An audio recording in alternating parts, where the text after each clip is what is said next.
Good evening, everybody, and welcome to this week's edition of Podcast named Deferred. I am your host, Seven. We are going to get started today. We have a lot to talk about, including the Framber Valdez incident. We've got the brawl in the Rockies. We're going to talk about Roman Anthony's injury and maybe a little bit more. Of course, as always, I am Seven, your host. With me is my partner in crime, who seems to be having a couple of system issues. He'll be back with us momentarily. As we get started tonight, we're going to talk about the situation with Framber Valdez in Houston last night. That's been the talk of the baseball town over the last 24 hours, alleging that he intentionally crossed up catcher Carlos Sanchez. So, and this was planned actually before Craig was having IT issues. We're going to go ahead and dive into what happened. Let's start with that. I'm going to show a quick round of video footage. Now, this video footage I did get from MLB.com. I'm actually just playing it right from the website. First, this is going to be what happened immediately before the batter before Framber Valdez allegedly crosses up his catcher. Let's not get in trouble for the audio.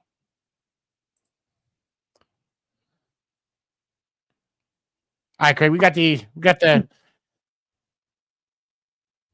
game going. We show what happened with I'm going to take a step back. I want to show that again. So if you pay attention, right before he throws the pitch, he tries to get him to step off.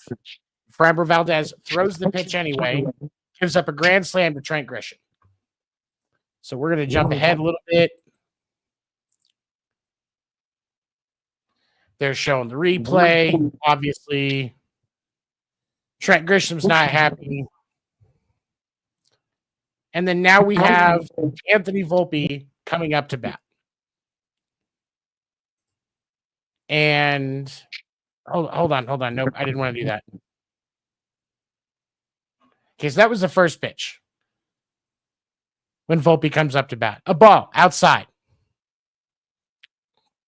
Second pitch.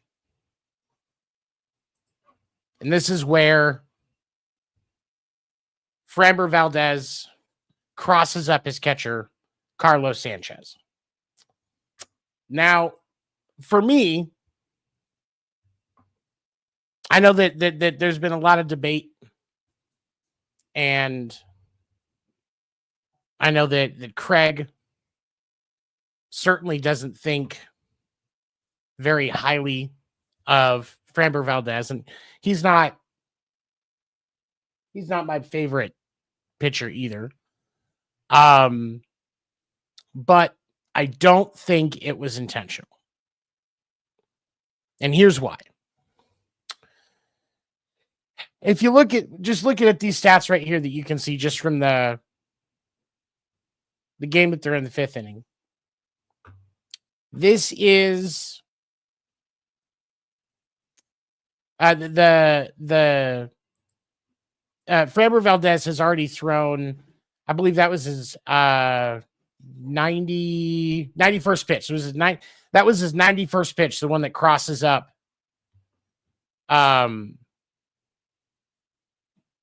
Sanchez. They're in the 5th inning. Now, to his credit, Framber Valdez had given up, had thrown 8 strikeouts at this point. But obviously, we're not at the point where he's given up 6 runs. If you look at the stats, Valdez was all over the place in this game last night.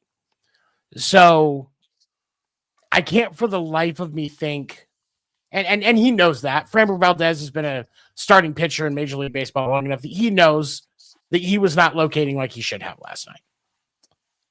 And so I think Valdez last night was more mad that he himself wasn't locating the way he was supposed to be, because Sanchez said that, he hit the wrong button on the pitch comm or whatever, whatever else. Shit. Bullshit. I think that the issue, I don't think it was intentional, but I think that Valdez it was just another case of Valdez wasn't locating correctly, as was his consistent problem last night. That's why the Yankees lost. And so I don't think that it was intentional. But Craig, I know that you feel differently on this, so I'll let you take the floor on this one, so to speak. I call bullshit on that. It was intentional. I don't care what the catcher says. He's a kid. He's trying to protect his pitcher, but that was intentional. It was bullshit. It was intentional. I know that Framber Valdez is, at times, he's an asshole. Like let's just call that. Call that what it is. Most times asshole. Most times he's an asshole. But when you look at how he's doing this year, he's 12-8, including the loss from last night. 3.4 ERA. His WHIP is 1.205. So he's known for giving up a lot. He's not a very efficient pitcher. He never has been, because even his career WHIP is just shy of 1.2. So he's not. I mean, in looking at his career numbers, he's really not far off from where he normally sits over the course of a season. So if the only evidence that it was intentional was the fact that he didn't react to Sanchez getting hit, I don't think that's enough to me to say that it was intentional. I'm surprised because you were a catcher. I mean, he showed right. he showed no remorse. He showed no oh shit. I mean, what did I just do? It's like nothing. Right. But he also I mean, obviously, like I was saying, they were at the top of the 5th and he'd already thrown 90 pitches. His 90th pitch, or his 89th pitch, was the grand slam that he gave up to Grisham, who, and they were talking about it when Grisham went up to bat. Grisham had a record of 3-5, 3 for 5 against Valdez going into that at bat, over like a career 3 for 5. So to me, there's a lot of evidence to support the fact that he had reason to be just mad at himself and so focused on himself that he didn't respond.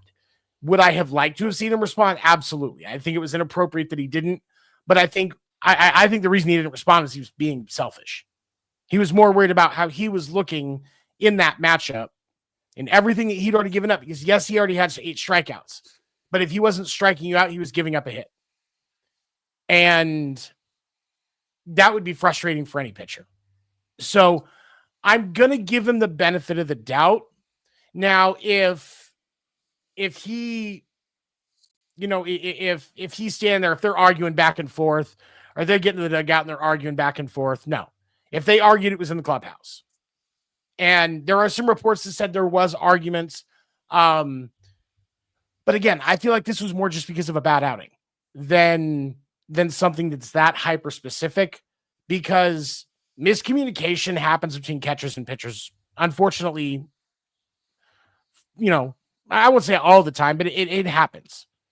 But what happens more common is a pitcher missing his location.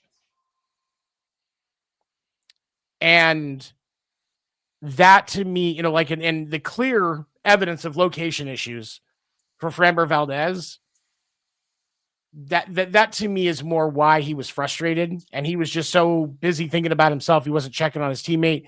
In his head, he was probably like, oh, that hit him in the stomach and he's got that pad there. He was probably fine.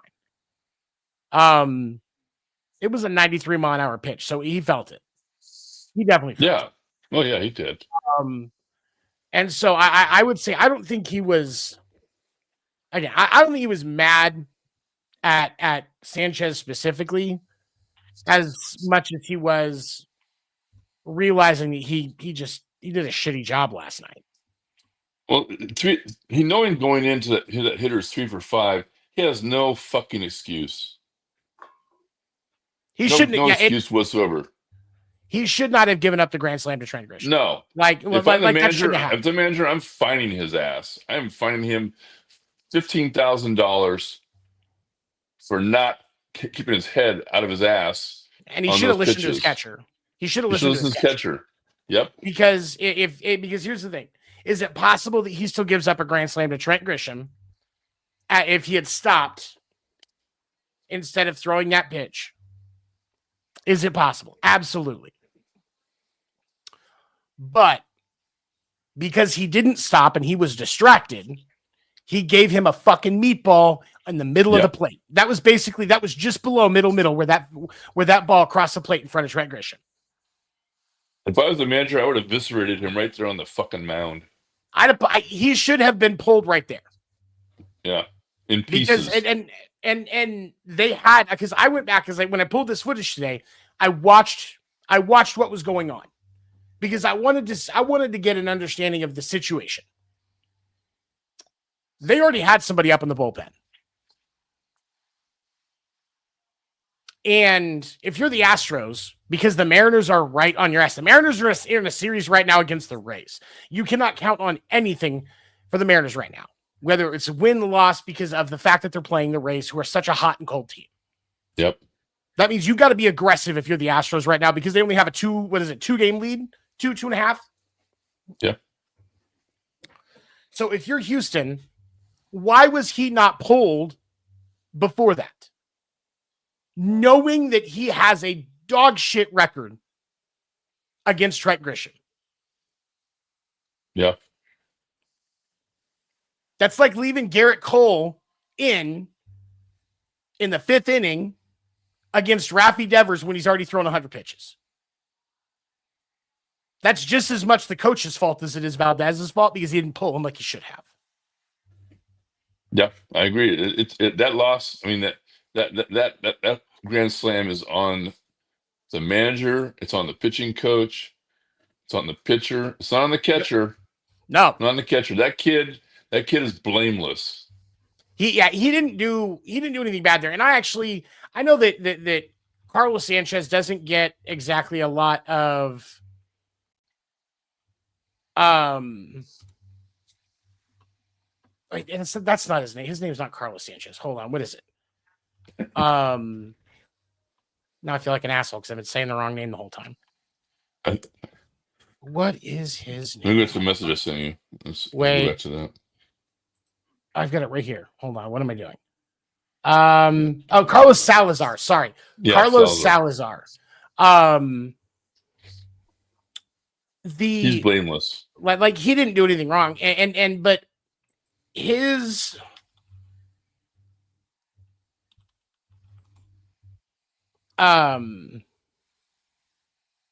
he's a rookie.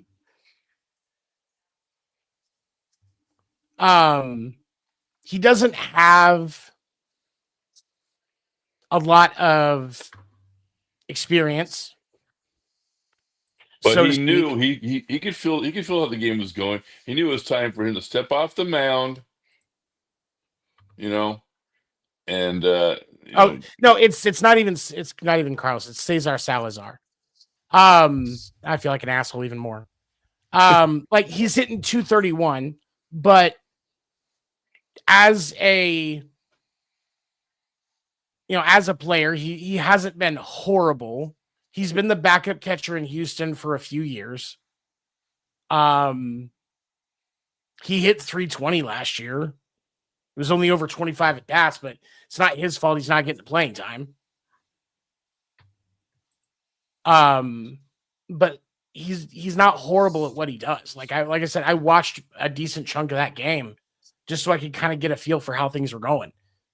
He calls a good game, and he's a good defensive catcher, which is what you need out of your backup catcher.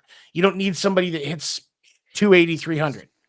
Right. You just need somebody that keeps the ball in front of him and keeps the base runners from running all over you. That's his job. And that's all he needs to do. I get the criticism of Framber Valdez, though, because he was a dick. I mean, but he's consistently a dick. Yeah, fuck him. So, like, to that, yes, fuck that guy. Now, I know we were supposed to have, I actually planned to have a friend of mine join tonight that was supposed to be with us, but unfortunately he was not able to make us. We are probably going to have a guest next week, though. Good guy named Will's got some experience in radio and sports and stuff like that. He's going to come talk some baseball with us. Definitely knows the stuff, so that'll be a good one.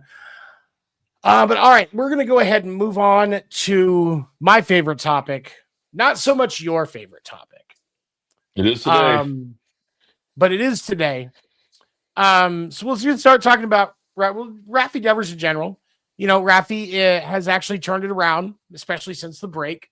He actually ended up getting the NL Player of the Month for the month of August. So, you know, to that, kudos. You know, once he figured out that he wasn't going to have to play baseball in October, he started turning it on. Typical Dallas Cowboys move. He's definitely probably a Dallas Cowboys fan. Like, gotta be. With that, nice. He's zinged the Cowboys in this one. That's good zing. Good job. 2 for 1. I mean, no. Anyway, but last night, Rockies and Giants are facing off in the first inning. Rafi Devers hits a home run, and then things went south. So I'm kind of starting this here. I think this is the start of his at bat. So there may be a couple of pitches before this. But let's, Freeland throws. First pitch is strike. 91 mile an hour. I believe that was a splitter.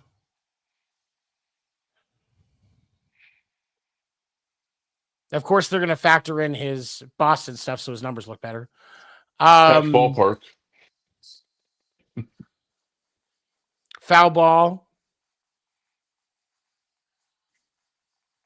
And they're in the Rockies ballpark, which this is a good park to get your long ball game in on. Definitely the ball definitely flies farther there than at McCovey Cove.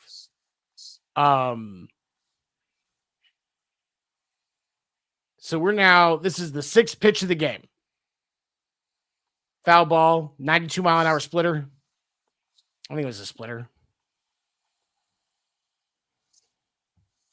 His action, the way that his pitches move, sometimes it's hard to kind of tell, especially with the speed, because he doesn't throw. He's not like a super hard thrower either.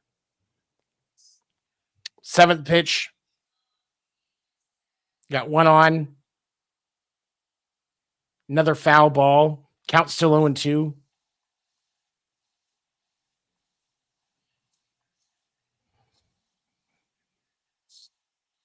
Where's the errors one? Where's the errors one?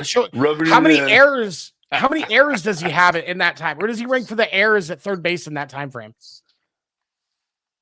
And then the 8th pitch of the bat. over the right field wall. And they're chirping already.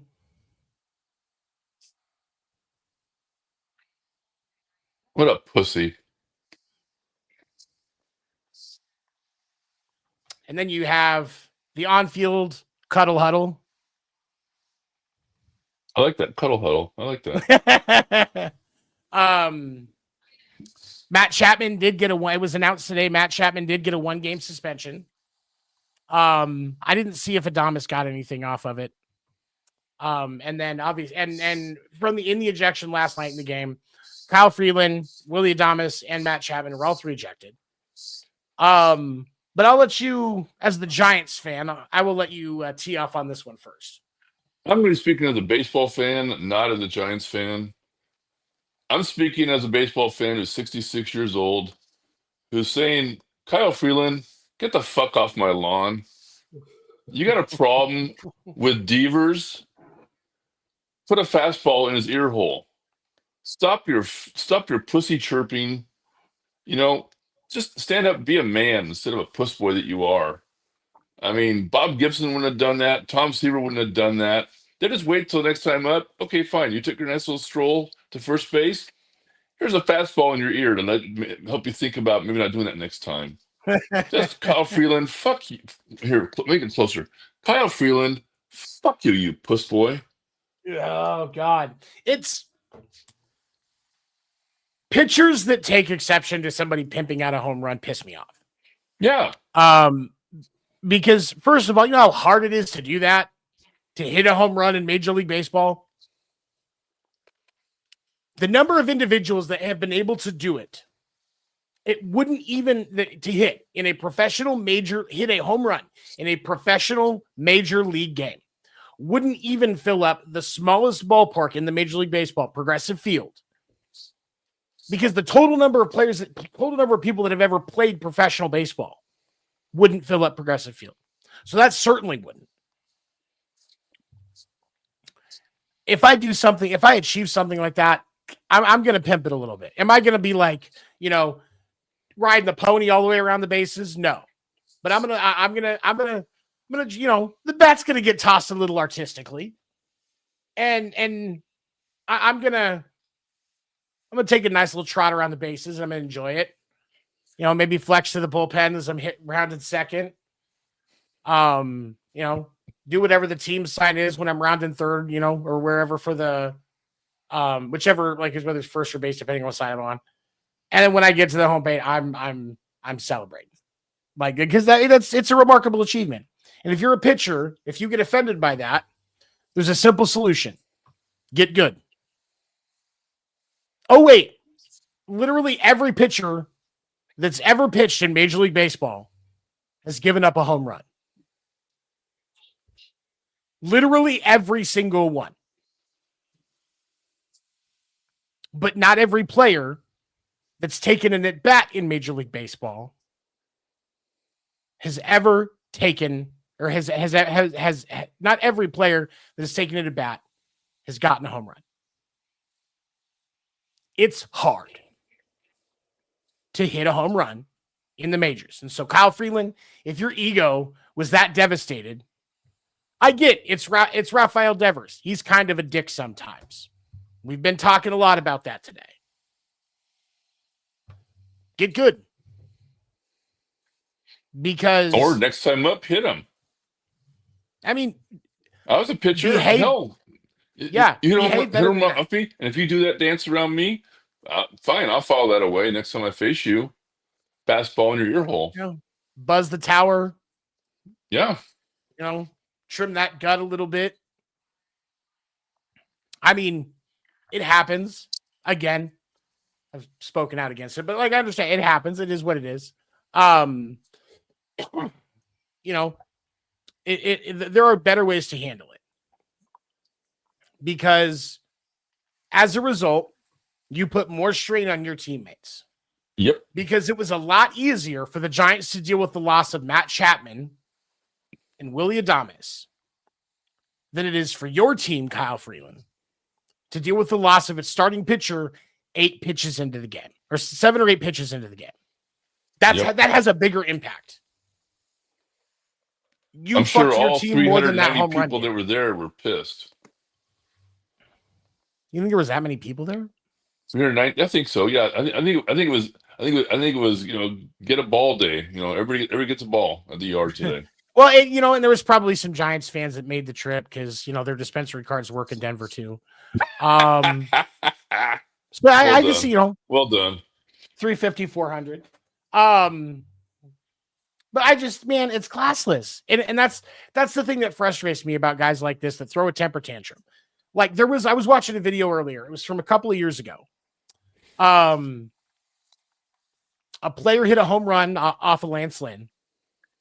And then the next guy that came up bunted. And then the next guy that came up bunted. Lance Lynn doesn't like it when you bunt on him. He does not like it when you bunt on him. So what did he do? He struck out the next three batters.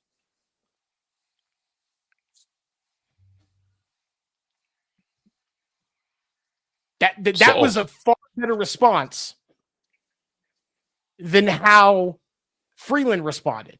Like, if you want to get emotional because of something like that happening, you gave up a home run, somebody bunted on you and succeeded. 60 feet, 6 inches. That's your area right there. Do something about it. But don't run your mouth. Yeah. It does you no good.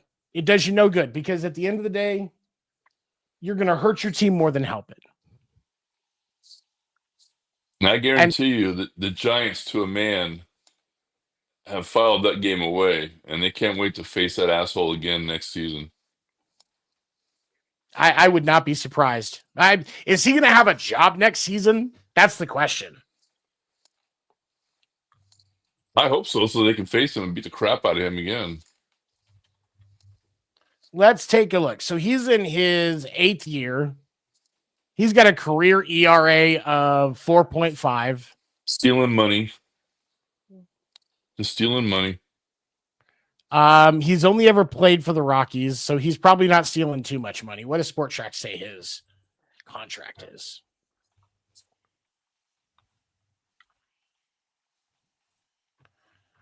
What is his contract? Let me see. Kyle Freeland. What is his contract? He's really not stealing a lot. He's getting 16 million this year for a starter. For a starter, that's really not a lot, and he's still on his rookie deal. With a 4-point ERA, he's in his age 32 season. 16 this year, 16 next year, and then he's a free agent. So disgusting. 16 million for a starter, that's really not bad at all. The fact that he's got a career ERA of 4.5. This year it's a 5.41, but the Rockies have been so shitty this year that you can't really hold as much of that against him because that can kind of weigh on you. But like when you look at his numbers, he had 2018, he actually had a really good season. He was 4th in Cy Young voting. He had a 2.85 ERA over, how many games was that? Like 33 games. 33 games. Over 200 innings pitched. It was a good season. He had, and then everything else has just been in the 4s. 5 last year, 5 this year. So, I could see Colorado deciding to cut him in the offseason. He goes somewhere else. Somebody will grab him as a 5th starter. There's going to be a lot. Pitching's at a premium right now, so he's going to benefit from that alone. But will he be in Colorado next year? If they're actually going to try and do something with their team, probably not. If I had that ERA, I'd keep my mouth shut. I wouldn't be chirping at all, man. I'd be like, just, okay, head down, ball, Yeah, catcher, but shut the fuck up. you and I were taught differently. Old school. Yeah, you and I were both taught old school. Even though he's 32, a lot of It's a these punk. guys that are my age and younger, they weren't taught the same way we were. And well, I mean, I keep thinking I'm younger than I am. I mean, he's definitely a part of really kind of that group in that came in after me. And a lot of those kids, that was really when the participation trophies became more common. That was really when everybody got the chance. His dad was probably his coach at some point, and that's why he got to pitch more. Like, is kind of one of those things. But yeah, he needs to shut the fuck up. Yeah. He needs to shut the fuck up. If I was teammates, I'd tell him, you need to shut the fuck up and pitch good. Like, it's if You're you pissing me located, off. I'm your teammate. You're pissing me off. Shut the fuck up and throw the damn ball. if you located as well as you talk shit, Oh yeah, we'd win more games. Like, and that's the thing, is like you look at his stats, like on the year, he's 3-14. how the fuck's he even got a roster spot? Because he pitches That's for ridiculous. But he pitches for the Rockies. That's exactly what it is. God, Rockies. And next year he'll be pitching somewhere pride. like the next year he'll probably be pitching for like the White Sox or the A's or something like that. Oh hell, they wouldn't take him. No way. Yeah, they're actually moving in the right direction as a team. They probably wouldn't take him. I mean, but the White Sox would take him. Maybe the Marlins. Marlins might take him. I'd give him a minimum. I'd give him the minimum fucking salary. Yeah, I think $600,000 and shove it up your ass. He definitely could be getting moved to the bullpen at least. Because that's just awful. Definitely needs to not be talking. Just no. But man, that was. And my thing is why are you getting mad, bro? Like, you guys should be planning trips to Cancun between innings. Like, what resort are you guys going to stay at? We're going to go here. Like, you guys just want to share a plane and save money? Just both teams fly down on one flight. Everybody's chipping in. Just see if we can get one of the team owners to let us share the team plane all the way down. Starters in the front where the coaches would sit. Bench guys and bullpen catchers in the back. Remember that plane from Major League? I put Freeland on that fucking plane. There's your plane, asshole. Oh god, I love that movie. Oh, I wish I could find a way to do just a screen and react to that movie. Oh, that'd be a lot of fun. I need to go back and watch that. I haven't watched it again. I haven't watched it in about a year. It's about time. Go watch the first two. I don't watch anything Major League after 2. Like, I know there's a third one. Just, you can stay gone. I'm gonna watch 1 and 2. Never seen 3. But 1 and 2, yeah. I have no desire to see 3. Oh. Great movie though. 1 and 2 definitely great movies.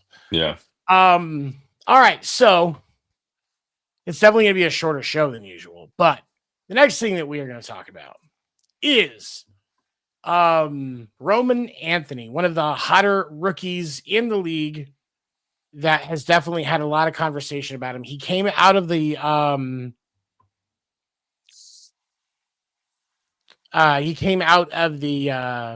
game yesterday after swinging on a strike 3, holding his back. He is now expected to miss the rest of the regular season. He was placed on the 10-day IL with the left oblique strain. They put him on the 10 days so that they can bring him back whenever they want after the 10. They know it's going to take at least a 10, but they are expecting him to not be back until the playoffs. Which realistically, with the way that things are going in the AL in the American League right now, Boston is pretty good chance is going to make the postseason. So you have a little bit of flexibility there to let somebody like that rest so that when the playoffs get here, your rookie is fresh, and he's one of the bats that's been very impactful for Boston, especially in the second half. Once he found his groove, he has pissed a lot of teams off. Yes.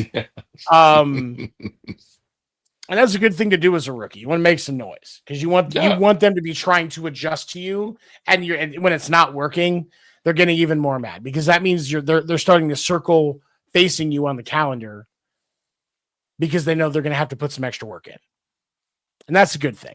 And there's actually a few guys on the Boston's lineup right now that are doing that.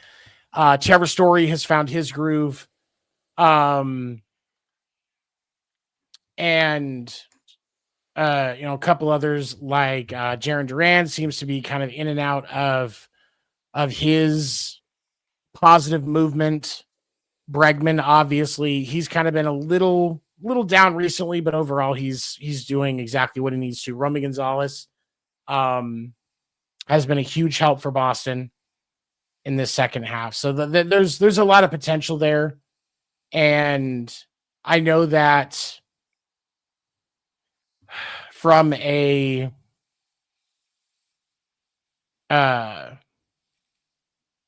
from a team standpoint, like, yeah, it sucks to not have the kid there because he's been a huge help.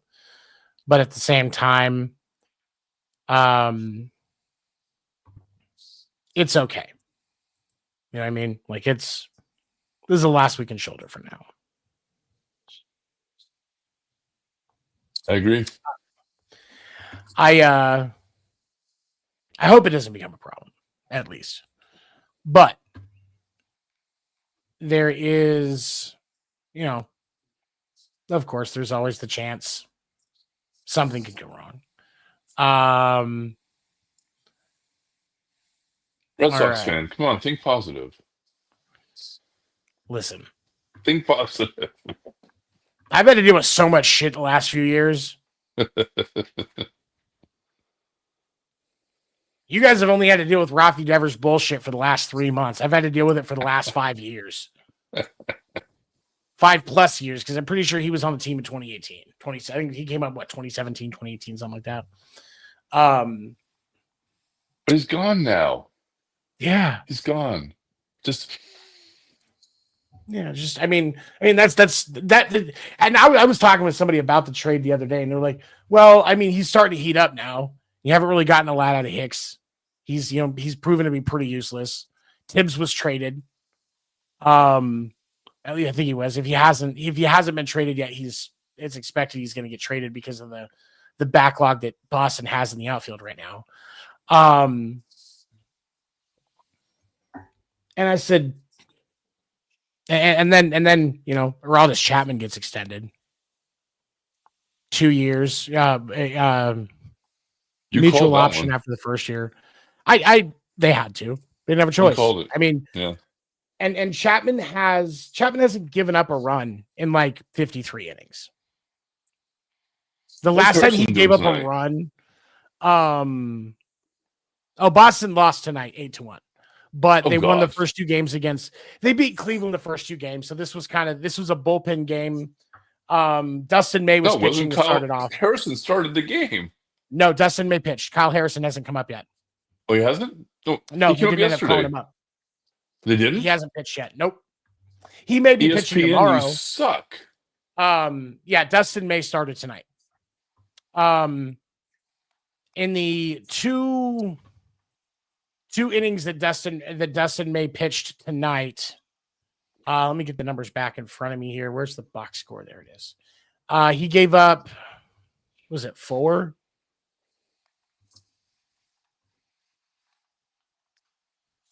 He pitched 3 innings.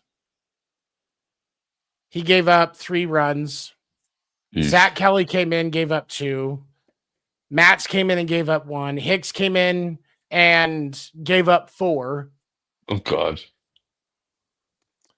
And that's the thing. Like, Hicks has an ERA close to 7. I don't know how he hasn't been released yet. unless they just don't have anybody else to take his place.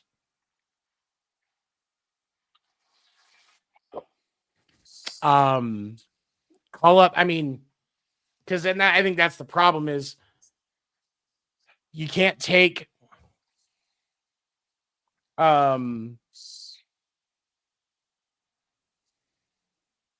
if you release Hicks, you can't call up somebody to take him to the postseason. They have to be on the roster by what was it, September 1st? August 31st, something like that. To be able to be on the playoff I thought it was roster. September 1st. Yeah. So they missed that.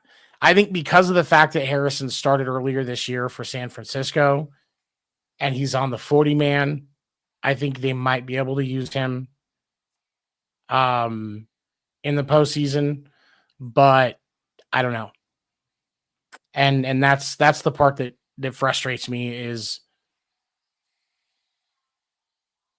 Peyton Toll got called up just in time to be able to be on the playoff roster if we need him. And his outing was amazing. Absolutely fantastic.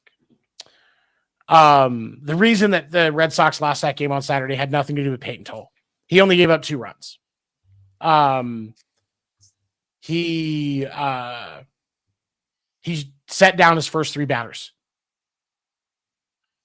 Sure, he looks like he smokes a carton of Marlboros a week.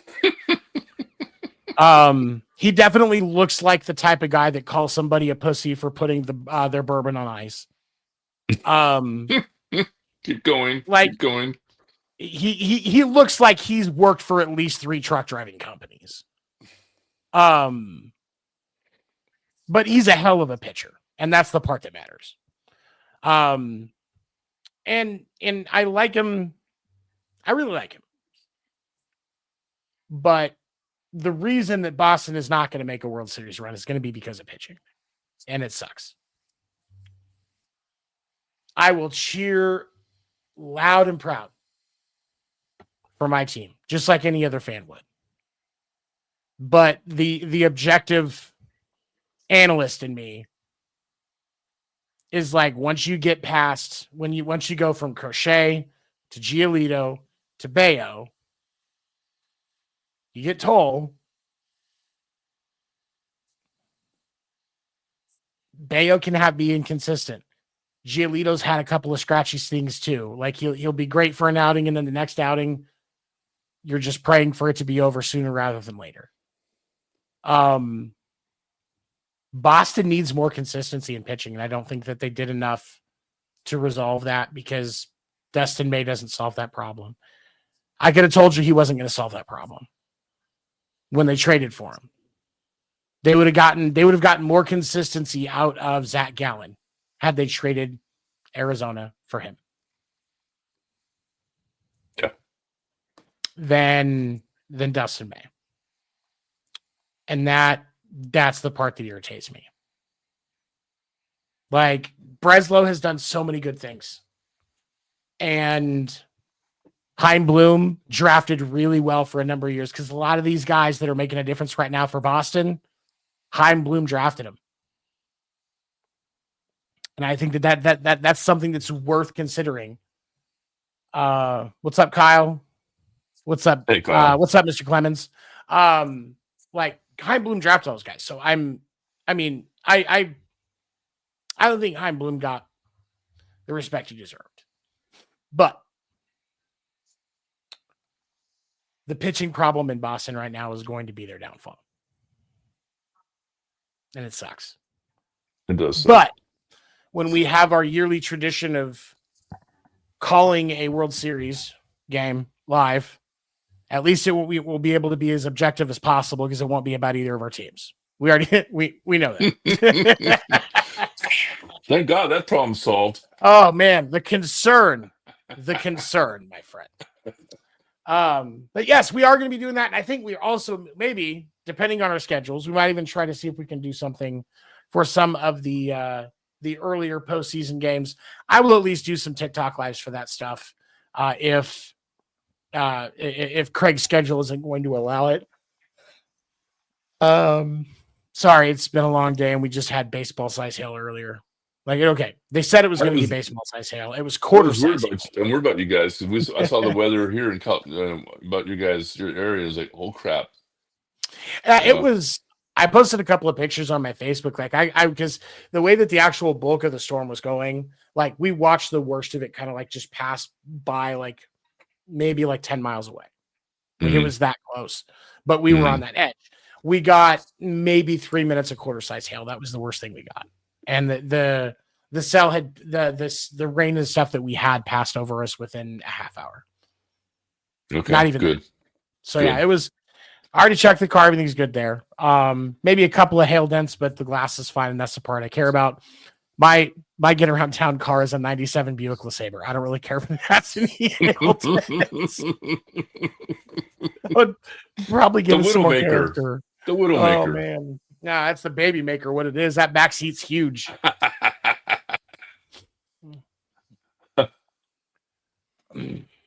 have a cousin named Joey, but he's not nearly as funny. There was something else that I saw. Where was it?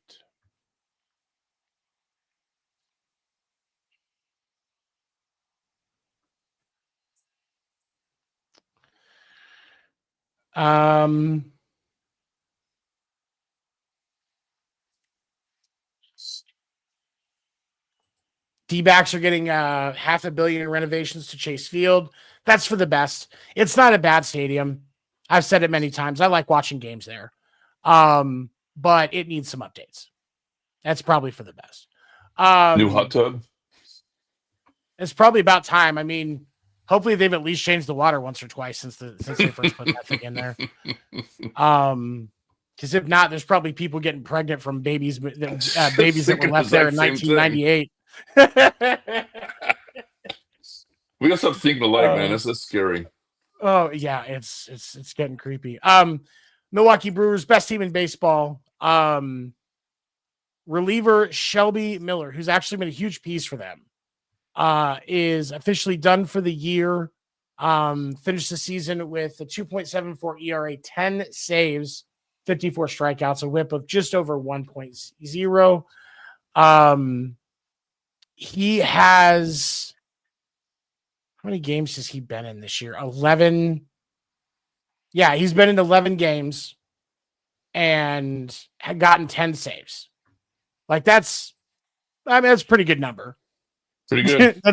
that's pretty good track record there. But it looks like he needs to get Tommy John surgery again. Yeah. How old is he?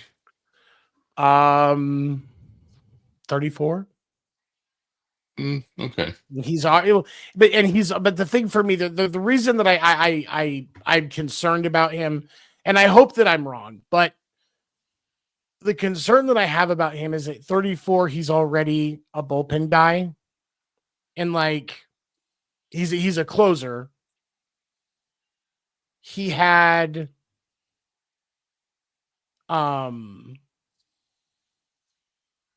what was it?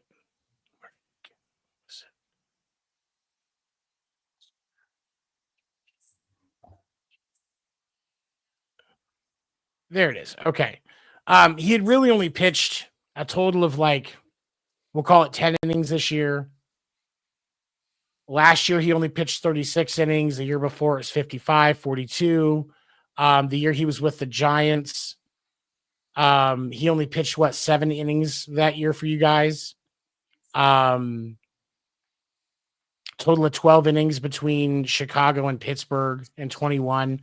Like, he hasn't had any super deep seasons since his first season with the D-backs in 2016. So even though he's got stuff when he gets on the mound, it's keeping him on the mound that's the problem. So with the surgery, he'll have a new shoulder, be better than new. But I mean, at this point, you're not going to get him next season. No. Even if he gets TJ tomorrow, you're not going to see him next season, which means That's his age 35 season. So you're going to be waiting for him to come back off of a TJ, his second TJ, at age 36. You're right. And he Write him hasn't off. pitched. He's done. And he hasn't pitched more than 100 innings since 2016. Yeah. Like I like the kid when he's on the mound, but sometimes you have to say, man, hey, chill out. Pick which city you want to live in and throw for the Savannah Bananas for an inning once a year, and go be with your family. Can he walk on stilts? I don't know, but I mean, let's see. I don't think he has. Did the Cardinals get a ring in there? Hold on. Now I want to look at this because I'm wondering if I'm thinking. Oh, he does not have a ring. Okay, so in that case, just move to Arizona, bro. The weather's better. Mexican food's better. Just move to Arizona. When you're pitching for the Savannah Bananas in Arizona, you're going to be in Chase Field. It's an easy stadium to pitch in. You'll be fine.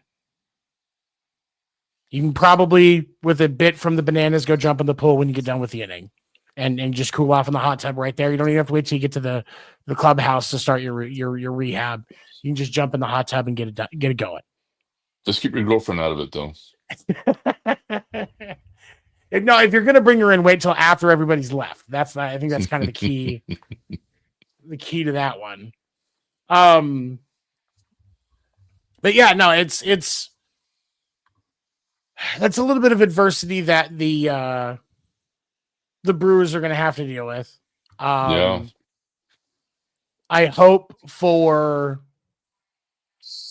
their sake that it doesn't cause a huge problem. Like I said, he's only thrown a couple, he's only thrown like 10 innings this year. So it's not like he's, it's not like they're missing a lot, but, Shohei Ohtani had a start skipped. He hasn't been feeling well. Will Smith left that game early as well. So, maybe they're just trying to start to get, the Dodgers know they're just giving their players rest because they're going to have to, lose in the wild card round. Like if it's going to be any of the division winners that are going to lose in the wild card round, it's the Dodgers for the National League. You notice how brave we are when Erica's not on? How brave we are? Oh, I'll talk shit right to her face. I was doing it this weekend. We just grab our balls and tug and go, yeah, yeah. She's not here. Now, I do have to be somewhat careful because she only lives like 3 hours away from me. But when I went down to go see her this weekend, Martha and I went down. We went down to go see her this weekend. I talked a whole bunch of shit because, fuck the Dodgers. But I'm also not scared of her. I know too much. She won't swing on me. You, on the other hand, don't have that benefit. So I mean, you should probably be careful. You're also a Giants fan. So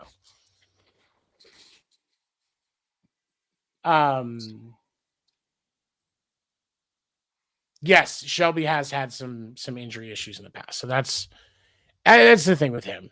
Just might be time. It is what it is. It sucks. You never want to see somebody have their career end like that, but you don't want to get to a position where you blow out your arm the rest of the way and have to go for a third one because you're not going to feel the same ever again at that point. You're not going to have the rotation to be able to do much of anything, lift up your grandkids. You don't want to be in that position. No. Get your second one, rehab it. Go out to whatever city was your favorite, sign a one day, step out of the dugout and wave, put your hat on, go home.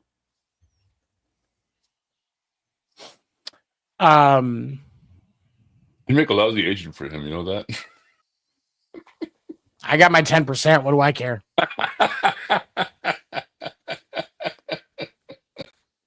It's called the Scott Boras method of being an agent.